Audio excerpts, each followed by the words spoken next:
So we're going to learn Bezrat Hashem today, L'Refuah Shlema, for Eliezer ben Zion ben Chaya Golda, the Yehuda Idol, and unfortunately for Harel Matan Tzvi ben Batsheva Nechama Gedalia Chaim. El Narafana Lehem, El Narafana Lehem, El Narafana Lehem. Eliezer, Rabbi Eliezer is a dear friend and beloved teacher of mine, a man a year or two older than me.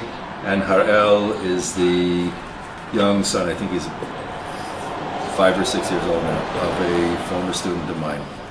So they should be healed. Yerason milfenecha, Adonai Eloheinu ve'roei avotenu, shelo yira'a davar techala al yedi, v'lo ekashel b'davar alecha, ve'yismachu bi chaverai. שלא אמר על טמא טהור ולא על טהור טמא, ולא על מותר אסור ולא על אסור מותר, ולא יקשרו חבריי בדבר ההלכה, ואשמח בהם כי אדוני ייתן חוכמה בפיו דת ותבונה, גל עיניי והביטה נפלאות מתורתך. Let's wait a minute. All right, so we're on the Bezrat Hashem on the third parak of Hilchot Avodat Kochavim, Avodah Zarah. So last time we left off with a question, where there are a few places in Mishnah Torah where Rambam says, Va'ani Omer, meaning this is my own understanding, my own interpretation. It appears a very small number of times in Rambam's writings, but it's considered significant. It's explicitly when he does not have a direct textual source from Chazal or a direct Kabbalah from his own teachers, from his own Rabbi. Okay, and the question was asked how common this is in rabbinic writings in general, and I would just say, like, the Shulchan Aruch, for example, does not cite its sources, so Rambam also doesn't give his sources. However, Shulchan Aruch is, if you're familiar with the history of how the halachas were written down or codified, before we had the Tur, the Arba Turim, which was a codification of halacha, and Rabbi Yosef Karo, also known as the Mechaber, which means the author, wrote an extensive commentary on the Tur called the Beit Yosef. And the Beit Yosef gives all of the derivations of how the Tur came to codify the halachas in the way that he did. Okay. Then, after he wrote the Beit Yosef, Rabbi Yosef Karo himself wrote Shulchan Aruch, which is a digest version, if you will, right? It's a kitzur of his own work, the Beit Yosef. And basically he said, if you want to really understand halacha, you read the Tur, you read my commentary on it, the Beit Yosef, and you'll understand how it was all derived. And once you've learned all of that, then I wrote a little kitzur digest compendium of my work, the Beit Yosef, and I call it the Shulchan Aruch. And you should read that through every 30 days as a refresher. So the idea is that, like, people, now we do a lot of our learning, a lot of halacha learning is from Shulchan Aruch and not from the Torah. I was told that Rabbi Ovadia Yosef, for example, when he gave smicha, he would give it from the Beit Yosef. He had his students learning the Beit Yosef, and that's the Shulchan Aruch, right? A lot of, like, my smicha, for example, we did most of our learning, our halacha texts were from Shulchan Aruch. Okay, are we ready? We're a little started, so sorry to have gotten ahead of you. Hope everything's okay. Super hit and start. Okay.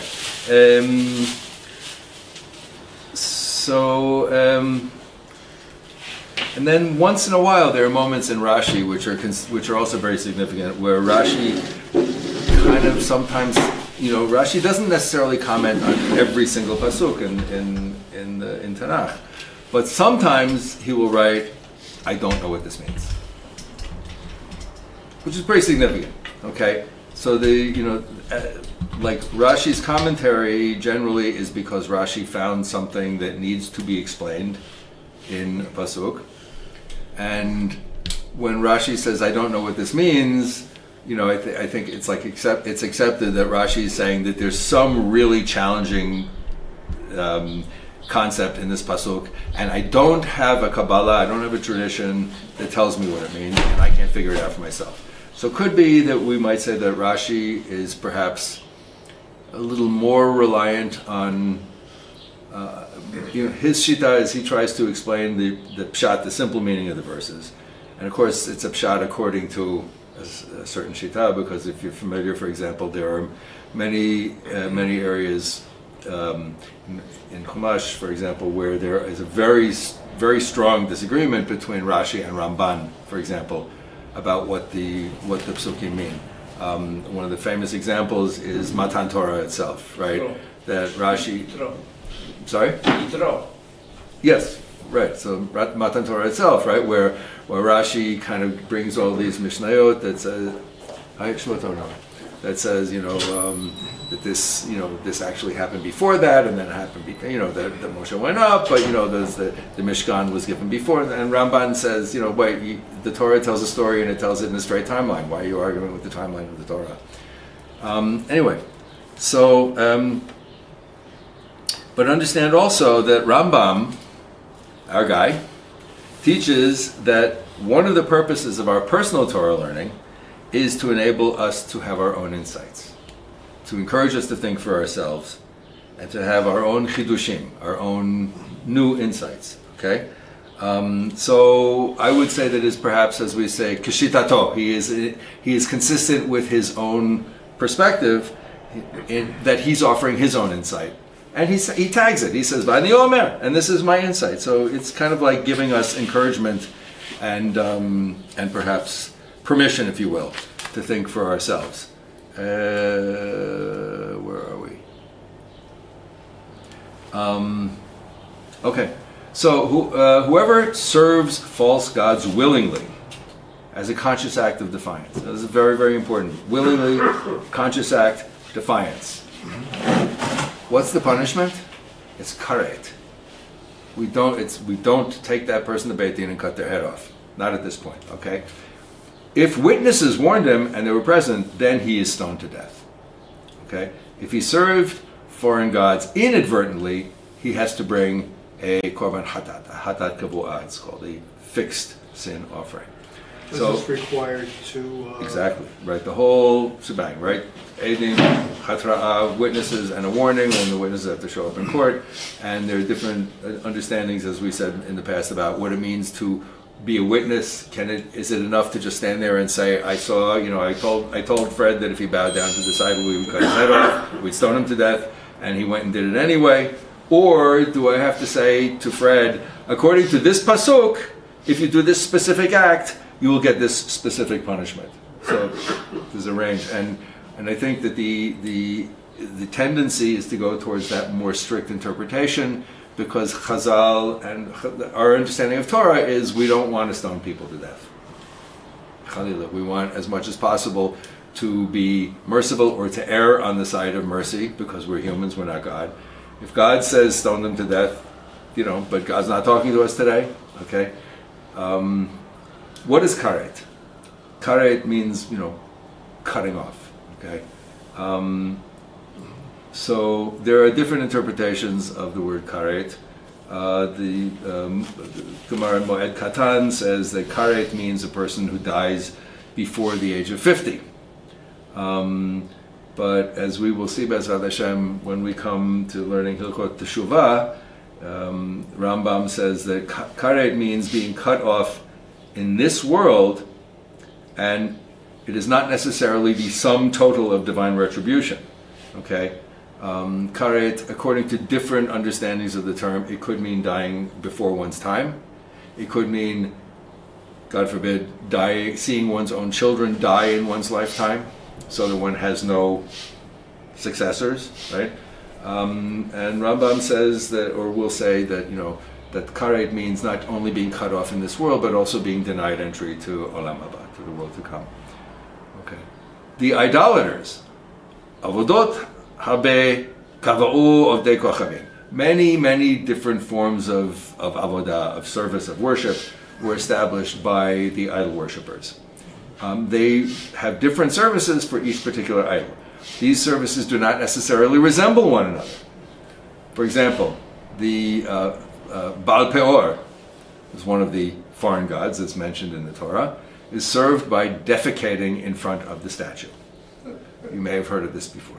Okay, Markulis, who I believe is identified with Mercury, the Greek god Mercury, is served by throwing a stone at the statue, or by clearing stones away from in front of it. And similarly, many other forms of avodah were instituted for other idols. So one who defecates before a statue of Markulis or throws a stone at Peor is exempt, it's patur. Because you didn't worship it according to its particular form of avodah, until and unless one serves it according to its accepted mode of service. Okay, we have a pasuk in Dvarim. Echa ya'avdu hagoyim ha'ele et Elohehem ve'aseh ken gam ani. How did those foreign nations serve their gods? I'm going to do it the same way.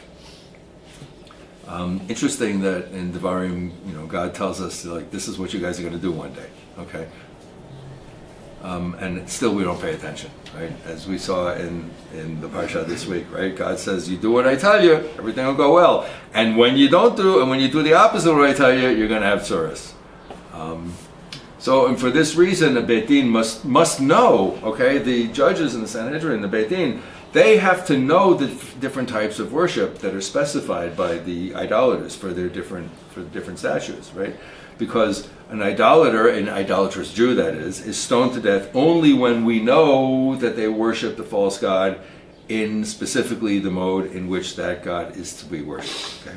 The warning forbidding worship is Mashikatu velo ta'avedem. If you worship in the wrong way, you are patur. That's what we're talking about right now. Okay, when does this apply? With regard to services other than bowing down, other than slaughtering an animal, other than bringing an olah, a burnt offering a libation, as it's called, right? Pouring out wine or water in front of it. A person who performs one of these 4 forms of avodah to any one of the types of false gods is liable, even though that's not its accepted mode of service. Why? Because that's what we do, right? That we have different forms of offerings that are specified in the Torah, where we're supposed to shecht an animal, or to burn incense, or to pour wine or water in front of it, or to bow down in front of it. Okay, so what does this mean? A person who offers a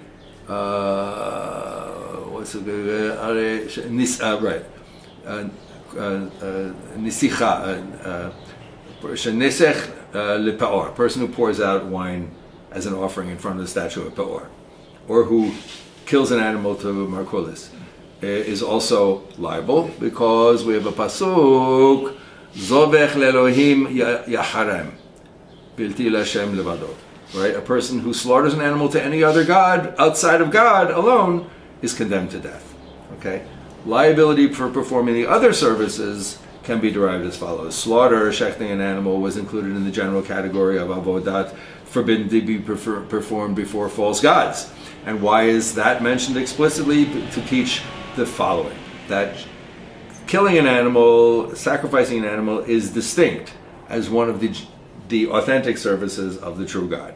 And one who slaughters an animal to a false god is liable to be executed by stoning. And similarly, with regard to any other of the avodot, which is distinct as one of the proper services of God, if a person performs that in worship of other idols, the person is liable. This is a little bit kind of like technical stuff, and this, as we've said many times, this Avodat Kochavim is a very, very, very thick sefer, so we're going to kind of march through this.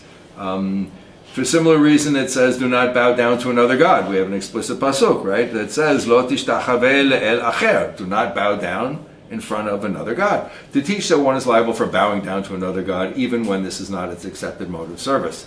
Same applies to one who brings a burnt offering, or pours nesech, a libation, or sprinkles blood, which is considered the same as pouring a libation before the foreign god. Okay, so again, the Torah and the halacha, as I have said, and I want to encourage us to try to think in these terms. You don't have to necessarily agree with me, but I want us to try to think in terms of, like, I always get this, I get this like allergic reaction when I'm in these interfaith groups, and at some point there'll always be somebody who says, but we really all worship the same God.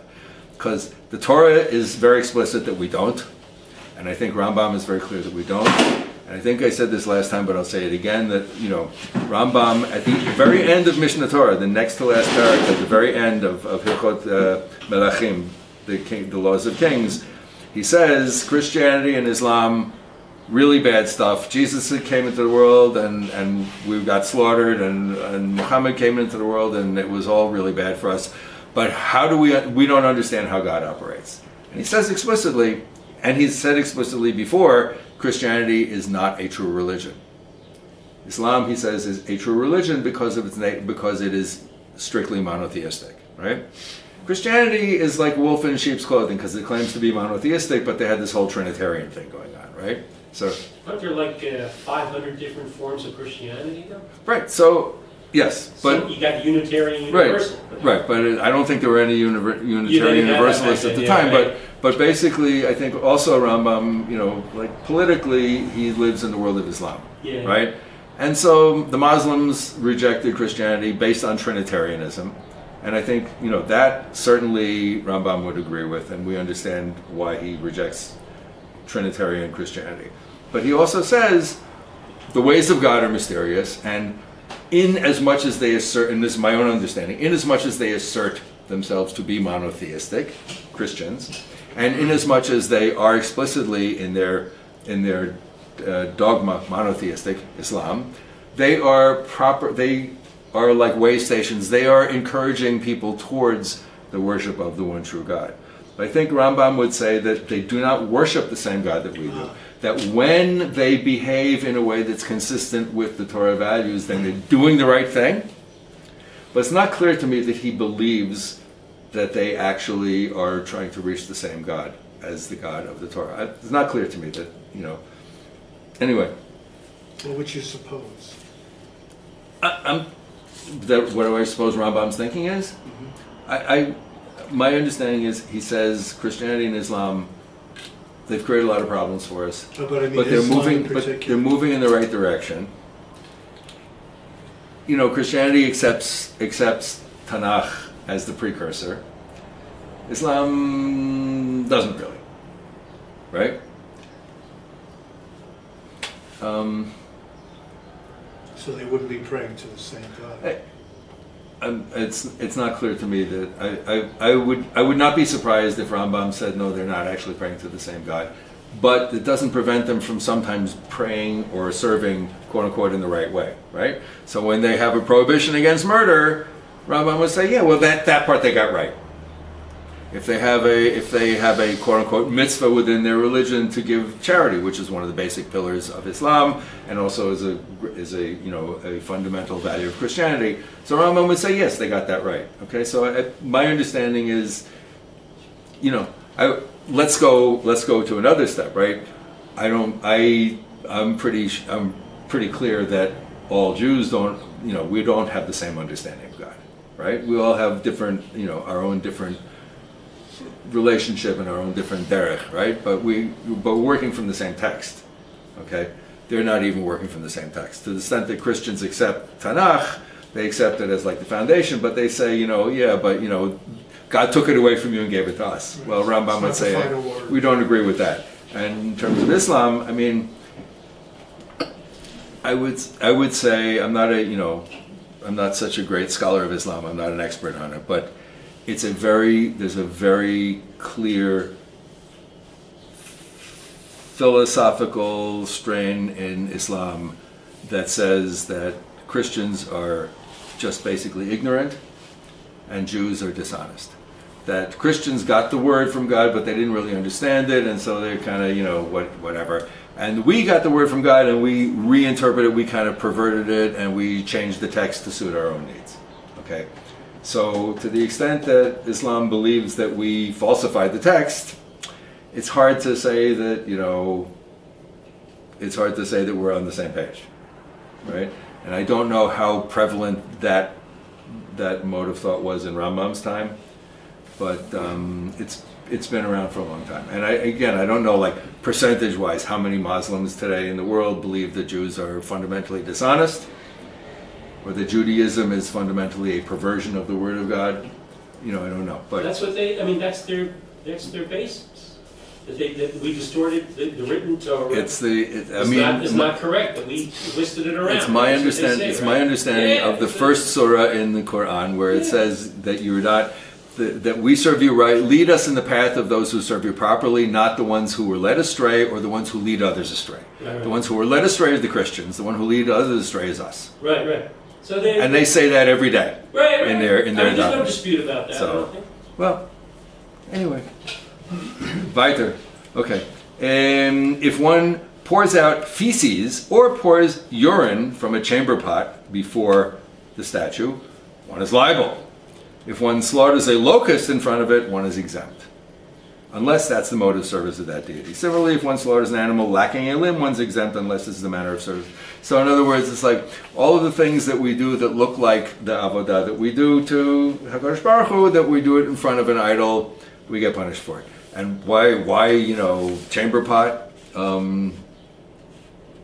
So because these are considered, so actually this is from the Gemara in Avodah Zarah that says that these are considered as like poured out libation offerings, even though this is not the mode in which that particular deity is worshipped, because there are other ones that are worshipped that way. Okay, the following rules apply when a false god is worshipped by beating it with a stick, or by like beating the stick on the ground in front of the idol. We're just like doing the entire text here, okay, guys? So I'm sorry if this is like a little bit, if you break your stick in front of it, you're liable for the worship of the false god. It's forbidden. If you throw your stick in front of it, you're liable, but it's not forbidden. Because throwing the staff is not considered equivalent to sprinkling blood, okay? The staff remains in its original state, while the blood spatters in different directions. A person who accepts any one of the various false gods as a deity is liable for execution by stoning. Even if one lifts up a brick and says, "You are my God," or something like that, you are liable. And as we said last time, very important, even if you retract your statement, toch kedei dibur, right? Remember we talked about this last time, the notion of like within the same halachic moment. It's like, "Oh, you are my God." No, I mean, how could I say a thing like that? Of course you're not my God. No, too late. Once the words are out of your mouth, there are a few things that you cannot retract. Okay? Idolatry, God forbid, blasphemy, marriage, divorce. And Rambam also adds specifying an animal for a korban. That once you designate an animal for a korban, you can't undesignate it. Okay? So anyone who serves a false god through its accepted mode of service, even if you do so in a derisive manner, is liable. So for example, if you don't know that the service of Baal Peor is to defecate in front of it, and you say, "I'm going to show those people what I think of their God," and you pull down your trousers and you poop in front of the statue. Well, you just quote unquote served it in its proper fashion. Or throwing a stone at the statue of Markulis to show that you hate Markulis, but oops, that's the right way of worshiping it. Who is this Markulis? I think it's Mercury, right? But in the Gemara it's called Markulis. These are like the two big, idols that are mentioned a number of times in the Gemara. Baal Peor, which from the Tanakh, right, and Markulis, which is identified, as I understand, with the god Mercury. So again, the worship of Baal Peor is to defecate in front of it. The worship of Markulis is done with stones. You pile stones up, or you clear stones away, or you throw stones at it. Okay. The following rules apply when a person serves a false deity out of love. Okay. In other words, mipnei melachta shehaya na'a biyoter. So when a person thinks that serving this deity in a certain way, that there's something very beautiful about it, or when one serves out of fear. In other words, a person fears that the idol will harm him, just as the idol worshippers fear that their deities are the sources of good and evil, of benefit and harm. Now, when you think about this, it's like, we have these like intercultural things where we want to find out about other people's ways of life, and people want to find out about our way of life. So, sometimes we have Christians or Muslims who will come and visit us in shul, and they'll watch the service, and then we'll sit with them. We'll talk about, Judaism and stuff. And then sometimes, we'll be invited to go to other people's places of, gathering, worship or whatever, right? And, so you might say, I'm not at all making there's not a value, a judgment, but I'm just saying, like, even in Rambam's day, for example, there was a big influence of Sufism in the Jewish community. So I understand that it's supposedly Rambam's wife's family, about whom I think we know next to nothing, but they were supposedly very involved with the Sufi community in Egypt when they lived there. Okay, so what is Sufism? Sufism is Sufism is Muslim mysticism. It's the ecstatic. It's like they're like the Hasidim of Islam. Yeah. Right. So they really. Rambam's wife was. Well, they lived, cheek by jowl with Muslims there, and there was a big Sufi. There was an influential Sufi community where they lived, and supposedly her family had relations with the Sufi community. I know that Rambam's son Avraham was part of a circle of a Jewish circle that was very influenced by Sufism. And Sufism is like, they have these ecstatic practices. They get together and they chant, right? And the whirling dervishes, those are Sufi. They chant. They chant. Oh, they go, chant. Allah, Allah, Allah, Allah. Really, it's amazing. You have like hundreds of guys standing in circles with the sheikh in the center of the circle, and they're standing around, and for hours they'll just Allah, Allah, Allah, Allah, Allah, Allah, just saying the name of God over and over and over again. And then in Turkey we have what they call the Melavi, I think is the branch of Sufism where they do the whirling, which is really it's astonishing. It's beautiful to watch. It's really hypnotic to watch. So their God doesn't hear well. So there are people who we see these practices, and they can be very inspiring. It's if you've ever been part of, it's like if you're. It's a different way of meditation. Well, but I'm going to pull out a different metaphor. It's like, you're a musician, right? If you're in a jam session, right? And you're just playing with a bunch of guys, and you get into a groove together, right? And you can just play and improvise off of each other, right? And you can play sometimes for hours. And it's just Bob Marley. But you smoke. Right, but I'm saying, but when you're playing the instrument, when you're singing, when you're actually doing the action with other people, and it builds on itself, and it builds on itself, and it builds on itself, and being in a room full of guys who are all chanting, whether they're saying booga booga booga booga booga booga boo, booga booga booga booga booga booga boo, or they're saying Allah, Allah, Allah, Allah. Do you anybody here ever daven with the Carliners? Who? The Carliners? Carliners, yes. It's an amazing experience. I've been to a tish. You have to go daven with them on Shabbos. It's an amazing experience. They're up on in the Bukharian quarter, up in Geula.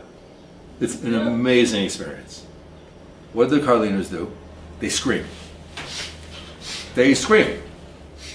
I'm telling you, they scream. Right? The Carliner Rebbe used to say, and it's like from the B'Shem Baal Shem Tov, he said that every word out of a Jew's mouth when you're davening has to be said with the intensity of a gun has been fired at your head and you see the bullet coming right at you.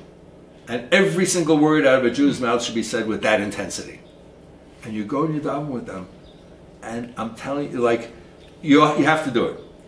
You have to do it and experience it once in your life. Maybe we should go as a group sometime. I'm down. It's just an astonishing experience. Have you ever davened with them? No.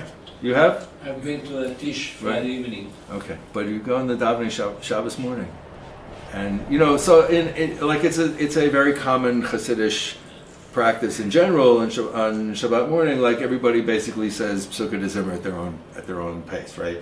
You don't have a formal. The Baal Tefillah gets up and says all of the Tehillim and everything. Everybody's kind of saying, and then at a certain point, the Baal Shacharis gets up and starts, from Shochanad, right? but by the Karliner. So if you go to like a regular Hasidic shtibel, you know, it looks like chaos. And they're all going at their own paces. And then all of a sudden it's like, right? You go to the Karliners, it's like a riot. It blows you away. I'm telling you, it's something like we have to go. Yeah, you're right. We have to go. You have to experience this. What's the name of the group again? Karliner. Karlin. Karlin. Karliner. And they don't mind if... No. They're Hasidim. They love people. They love Jews. But you can't tell if they're yelling at you or not. So no, it's just an experience. You know there's a lot of people have a custom to sing this little song Erev Shabbos, which we always sing in my family, we sing at the Shabbat table.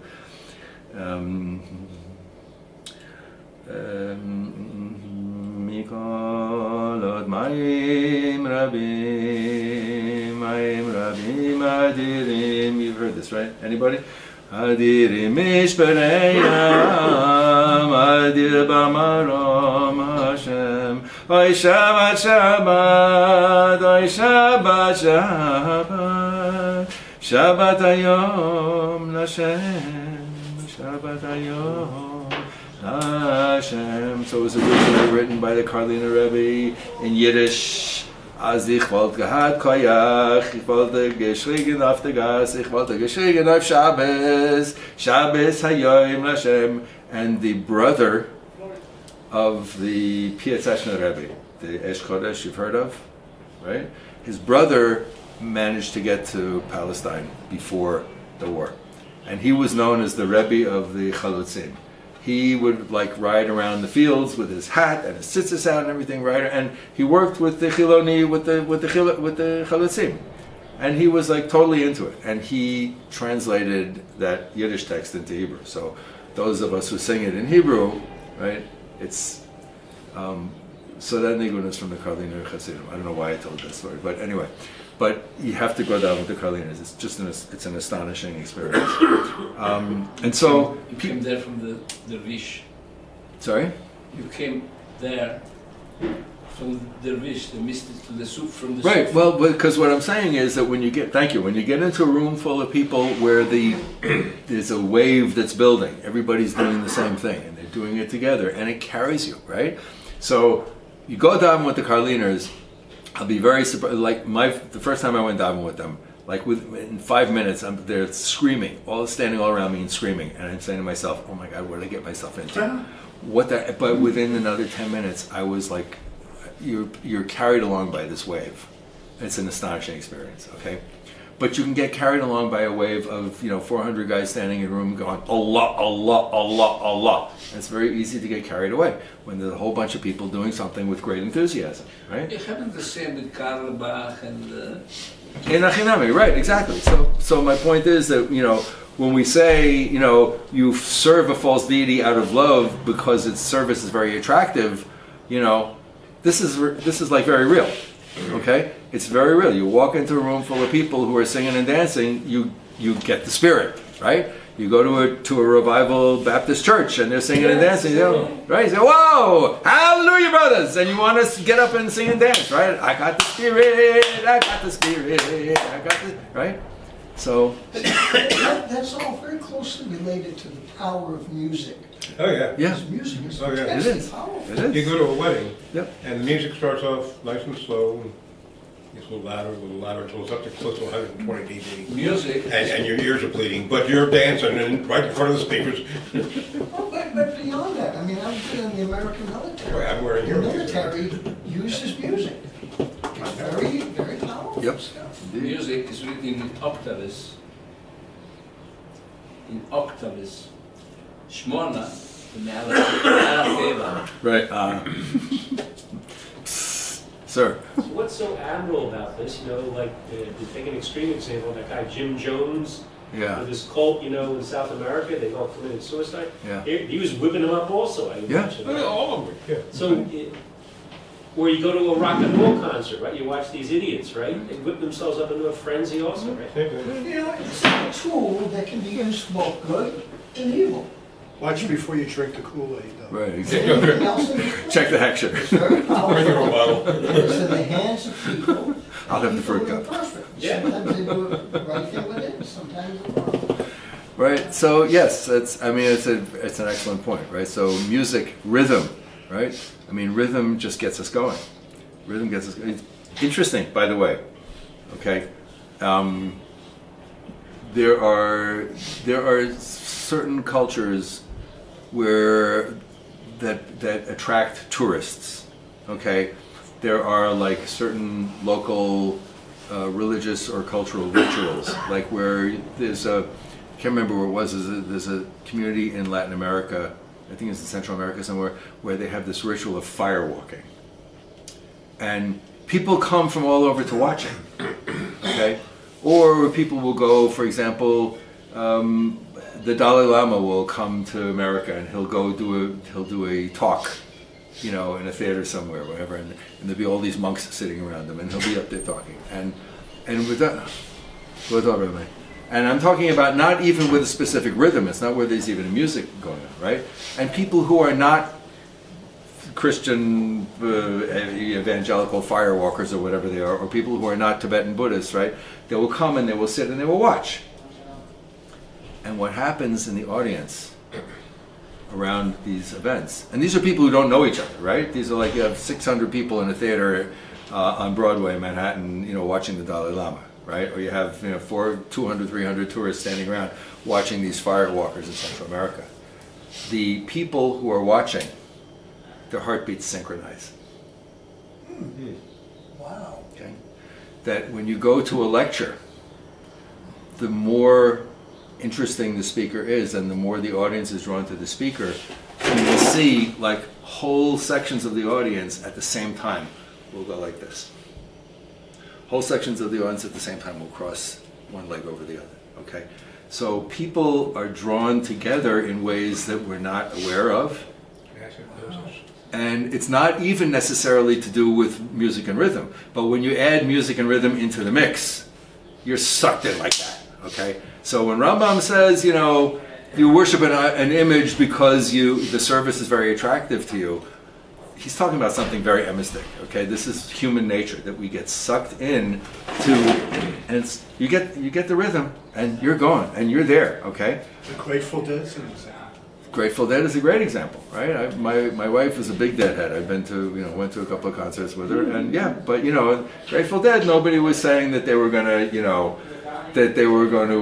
bring salvation to mankind. They just said we're going to bring you some really cool music, and they're really good. You know, they're great musicians. If a person accepts that as a god, then one is liable to be stoned to death. If a person serves a god, a foreign god, out of love or fear, through its accepted mode of service, or through one of the other 4 services mentioned above, one is not liable. What? If you serve it out of love or fear, meaning that you don't accept it as your God. Okay? Hair splitting? Maybe. One who embraces a false deity and kisses it, or sweeps in front of it, or washes it, or anoints it, or dresses it, or puts shoes on it, or performs any similar act of deference, violates a negative commandment, which is lo ta'abdu odam. Do not serve them, because these acts are also considered avodah, service. However, you're not liable, okay, because these modes of service are not mentioned explicitly by the Torah. What does kavanah come in?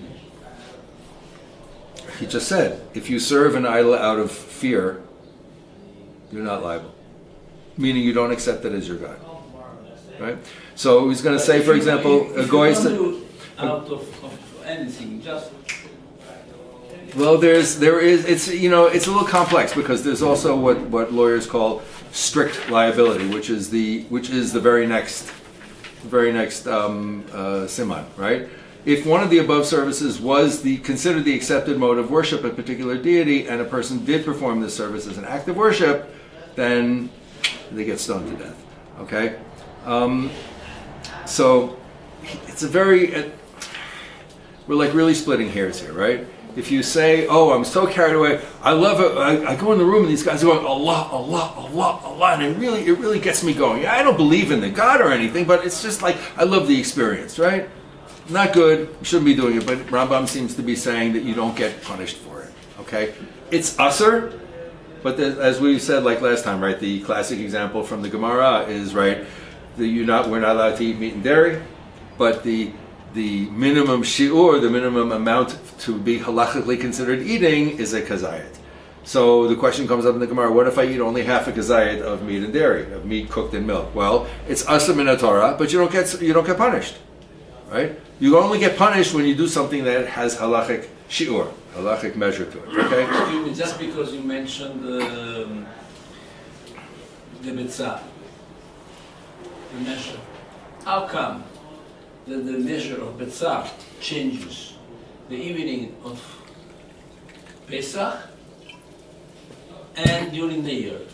During Pesach, a betzah is a huge amount of Different matzah. people have different shitot. Excuse me? Different people have different shitot. One of the craziest things I ever saw is that a couple of weeks before Pesach, when they put all the Pesach stuff out in the stores, right? You can go into certain Jewish supplies stores, right? And you find a piece of cardboard like this, and it's got a picture of a matzah on it. And on the picture of the matzah, it's got little dotted lines. Like it says, and this is the sheet of so-and-so, and this is the sheet of so-and-so, and this is the sheet of so. So it's like success, bigger and bigger and bigger, depending on whose shita you want to go by, how much matzah you have to eat in your first bite to be yotzei. Yes, okay? but my question is, if your shita is that big, so during the year, if you eat like this, you don't have to make birkat hamazon. If you are Sephardi, you only wash on matzah during Pesach. I know, but right? if you are an Ashkenaz and you eat like this, Pesach. Not for now. Okay, right. Okay, so so here he says, if a splinter gets stuck in your foot and you're standing in front of an idol, you shouldn't bend down to remove the splinter because it appears that you're bowing down to the idol. Okay? The Gemara in Avodah Zarah says that if a person turns their back to the idol, then their bowing down is not considered like bowing down to the idol, and there's no prohibition. Can you curse? In front of the idol? The idol. Can you curse the idol? I don't know. Curse the splinter. Why not? I don't know. I don't know. Because And if money belonging to a person becomes scattered before an idol, you shouldn't bow down and pick it up because it appears that you're bowing down to the idol. Instead, you should like sit down and pick it up or sweep it to the side with your foot. There's a famous Gemara about I can't remember his name. No. There's a non-Jewish soldier who was like a personal bodyguard of the king. And he converts to Judaism, and he goes to the rabbis, and he says, "Listen, I'm the king's personal retainer. I'm his bodyguard, and the king is very old." And he goes to the beit of whatever, I can't remember the name of the idol, right? And he goes there, and he bows down in front of the idol. And because he's very old, he needs me to help him to bow down and to stand up. And the only way that he can do his bowing down is I have to hold him by the arm, and I have to literally bow down with him to get him down to the floor. And is that considered me bowing down to the idol? So there's what lawyers call strict liability, that you should not bow down in front of an idol. A person should not place his mouth over the mouth of a statue. When would you do that? You have statues that are fountains, right? And the water comes out of their mouth, right? So you want to drink from the statue, right? One should not place one's mouth over the mouth of statues which serve as fountains that are located in front of false deities in order to drink, because it appears that you're kissing the false deity. A person who has a false god made for himself, even though he himself did not actually fashion it or worship it, gets whipped, gets lashes. Why? Because lo ta'aseh lecha pesel velo tmuna. It's right there. Do not make for yourself an idol or any representation, right? Aseret hadibrot. It's right there in the Ten Commandments, right? So if you say to yourself, for example, I really like this. I saw this beautiful, Jesus on the cross. It was like so beautifully done, and Michelangelo, whatever. It's really beautifully done, and I want to have one in my, in my collection in my living room, right? So I'm going to pay a sculptor to make a replica of it, right? Aser. Similarly, a person who fashions a false god by hand for others, even for idolaters, is liable for lashes. Because it says, don't make gods for yourself, right? Elohim secha lo ta'asu lechem. Do not make molten gods for yourself, right? A person who actually fashions a false god by hand for himself gets lashes twice. Okay, how are we doing here? You know what, let's read through this really quickly, okay? It's prohibited to make images for decorative purposes, even though they do not represent false deities. Aha. Because it says, Lo ta'asun iti. Do not make with me gods of silver and gold. This refers to images of gold and silver that are intended only for decorative purposes, lest others err and view them as deities. Okay? So, I don't know to what extent this is Rambam living in and being influenced by the world of Islam, or Rambam just, so here in the footnote, for example, he says that this sheds light on an interesting rabbinic debate. The sages of the Talmud established fences around the Torah, right? So if we're prohibited from making a statue of a god, maybe we shouldn't make a statue of any human figure. It's forbidden to make decorative images only of the human form. Forbidden to make human images with wood or cement or stone. Prohibition, this is an interesting Talmudic concept, okay? This prohibition applies when the image is protruding. So what we call either like a three-dimensional sculpture or a relief carving, okay, where the image comes out from the wall, okay? A person who makes such an image is liable for lashes. However, in contrast, it's permitted to make human images that are engraved or painted, whether on wood or on stone, or that are part of a tapestry.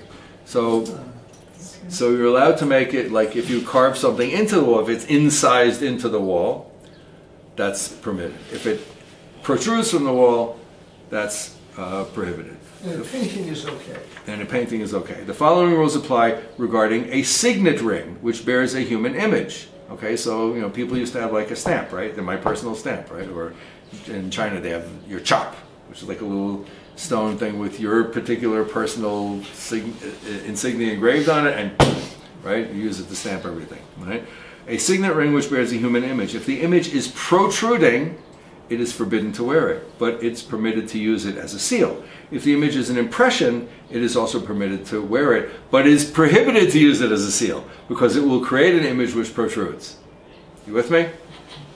So Lamaisa, which Lamaisa, you have today, which would be a Lamaisa, you have like wax that you seal a document with, right? And then you stamp that, right? Okay. So it's permitted to use a seal that protrudes, that will create an impression in the wax. Yeah.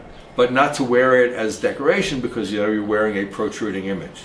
So what about women that wear these necklaces with protruding things on it or something? What Lamaisa are we forbidden to do today with this? How does it affect us? How it really affects us today is, I wouldn't lose too much sleep over it.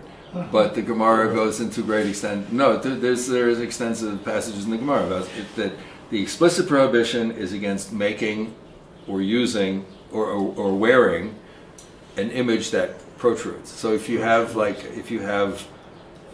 cameo, what is a cameo? right? Yeah. That's like the women you're saying, like women who wear a like, necklace or something. it'd be like a necklace that has like a little image or something. face or something. A cameo is okay. It's like an ivory colored, like a profile of a person, right? Profile. On the nose is sticking out, or and something. it sticks out, right? Okay, so according to that, I would say that could be prohibited. Prohibited. Anything else besides that? Any image of a human being that protrudes. Let's finish reading this simon. Just take a second. Okay. Similarly, it's forbidden to make an image of the sun, the moon, stars, constellations, or angels, because it says lo ta'suniti. It says where's the pasuk? Sam, okay, lo ta'suniti. Do not make with me gods of gold or silver, and do not make images of my servants, those who serve before me on high. This prohibition applies even to pictures.